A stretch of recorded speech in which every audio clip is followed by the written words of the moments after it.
speaker for tonight is Christine Bongers, who's going to talk to us about older readers, and congratulations on Henry Hoey Hobson. Thanks.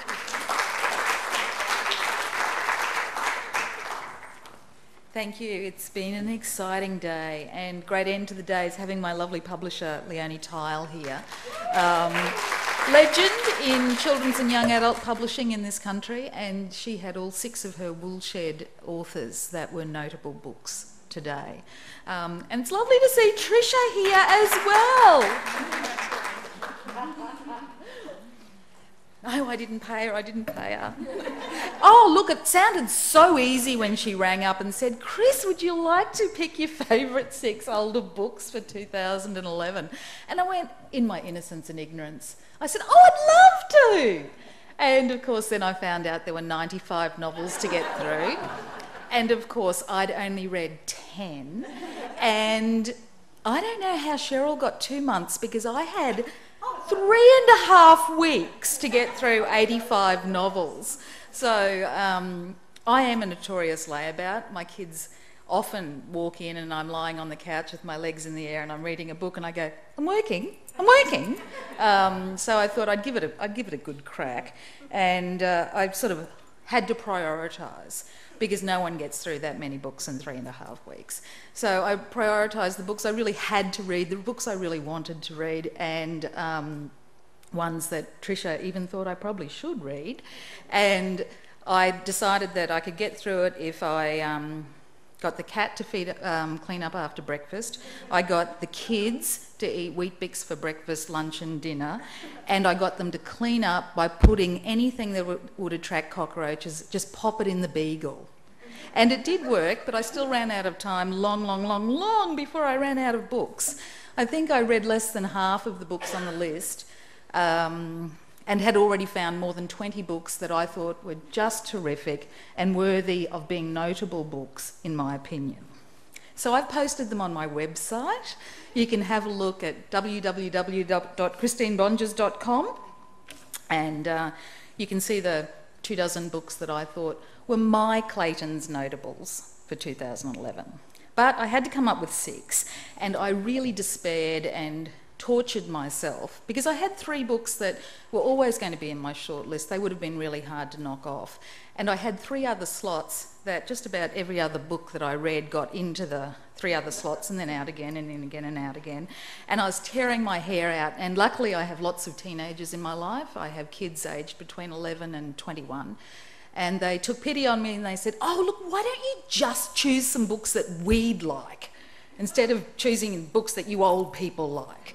And I went, oh, okay, I'm not 15. And much as I love young adult fiction, I guess I'm not really the intended target audience for this category. And so I thought I'd be true to both myself and to the intended audience for the older readers. And I'd try and choose the 6 books that not only I loved, but that I really was just dying to press into the hands of various teenage readers around town. So that's how I came to my 6. Now, the first one is Graffiti Moon by Kath Crowley. And I don't think anyone could ever again write off graffiti as a mindless activity after they've read this book.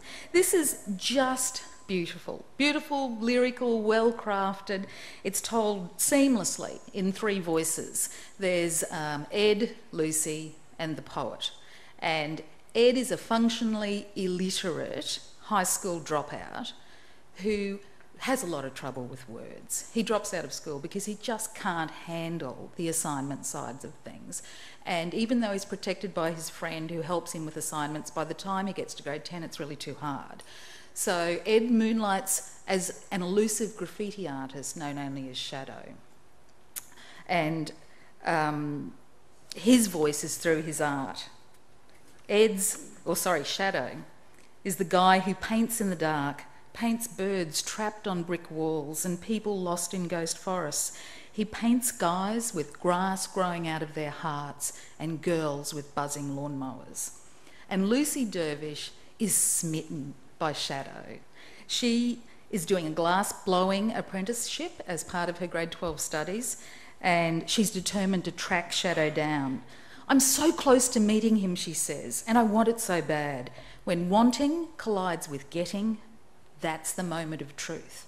And Lucy wants to collide. She doesn't know that she and Shadow have already collided. She doesn't know that he painted his first mural for her. Shadow is word-challenged Ed. She doesn't know, and he doesn't have the words to tell her who he really is. And so he's unwittingly drawn into this all-night escapade where Lucy and her friends are trying to track Shadow down. Ed's caught up in it all, and of course he's trying to track down himself. The third voice in the book is the poet. And I really liked the staccato beat of the poet's contributions. Poet's the edgy wordsmith who adds layers to Shadow's art, and his poetry really reveals the secret heart of teenagers. I really liked the poet's contribution. On the inside of him there's a wire fence, and past the wire fence is a dog, and past the dog are thieves, and past the thieves is a gang of bad dreams, and past the dreams, if you can get past the dreams, are the things that make him tick, tick, tick, tick. It's a great book. Love Graffiti Moon. It's an all-night adventure that takes you through the street art of Melbourne and illuminates the lives of its teenage protagonists. Terrific book. My second book is Daywards by Anthony Eaton. Tony's a great writer, and Daywards is the final instalment in his Darklands trilogy. It completes what I think of as a landmark undertaking in Australian speculative fiction writing. It began with Night People in 2005 and was followed by Skyfall in 2007. Daywards can be read as a standalone book, but really, why would you? You know, it's just terrific to actually take the child Saria from book one, following her through to the clan elder. She is in the final instalment in Daywards. And Daywards is a book that creates a world that's both familiar and frighteningly alien. It's, I guess, the landscape is evocatively Australian, and that's one of the things that I love about it, but it's set 1,000 years into a dystopian future, and the only hope for a dying world lies in the bloodlines of the few surviving descendants of its oldest inhabitants. See, this is political writing in the best tradition of science fiction, because the Darklanders are on the run from the technologically superior Night People who come from the doomed sky cities, and the Night People want the genetic inheritance that will allow humanity to continue in the contaminated environment in which they now live. And so I think that this is a book that talks about putting the spiritual affinity with the land ahead of, I guess, the needs of technology. So it argues against a technologically driven future and incorporating a real spiritual sense of the land. I actually think that this whole series cries out for a new generation of readers, and so I'd really recommend it to high school students. Now, one book that I really, really liked, and I think it's a must-read for stressed out grade 12 students who are struggling with OPs and HSCs. It's about Oliver, whose whole world has shrunk down to needing 80% to get into uni with his mates. They've gone to a careers expo and they've gone, wow, geology, 90 grand a year, fly in, fly out, 6 days off a fortnight. Yeah, let's do that. And of course, Oliver can't study. He's got 1 week left to study to get this 80%. And his mum has got this crunchy muffin home business that she starts baking at 4 a.m. And Oliver can't think because it's like clattering pans all day. And he's got these little siblings that take his chemistry practice exams and they use it to line the guinea pig's cage. And he's going nuts. So his mum says, fine, go to your father. He gets sent a long way away, 300 kilometres away from his home in Perth, and he gets sent out the back of Bustleton to his dad, who he hardly ever sees. And he's supposed to study for this golden week of quiet. And of course, you know, he gets there and he's lost his phone and his money and his clothes and his bag, and everything. He's got no textbooks, he's got no anything, and he's stuck in an old people's home where his dad works cleaning the pool.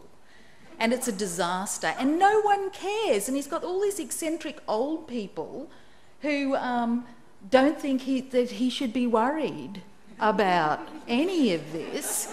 And there's one girl that's near his own age, and she just seems to hate him. And so his life's just complete chaos. But of course,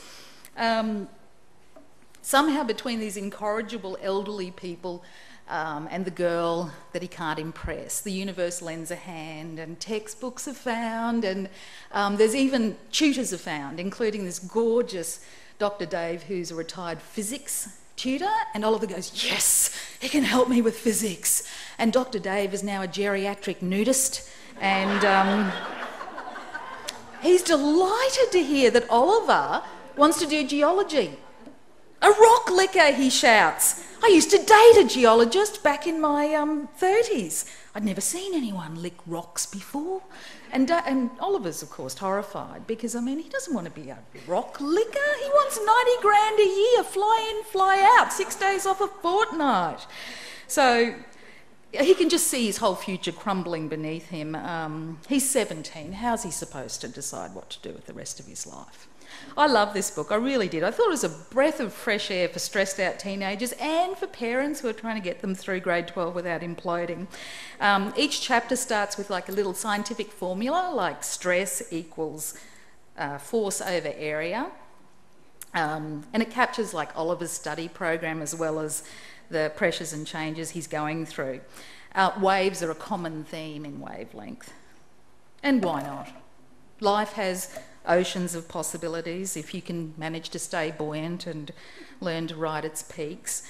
So this is an endearing and uplifting book with an adorable cast of characters, and through them, especially the elderly, spunky residents of Sunny Haven, Oliver learns that life is long, choices are infinite, and there's always time to change your mind. I really did like this book.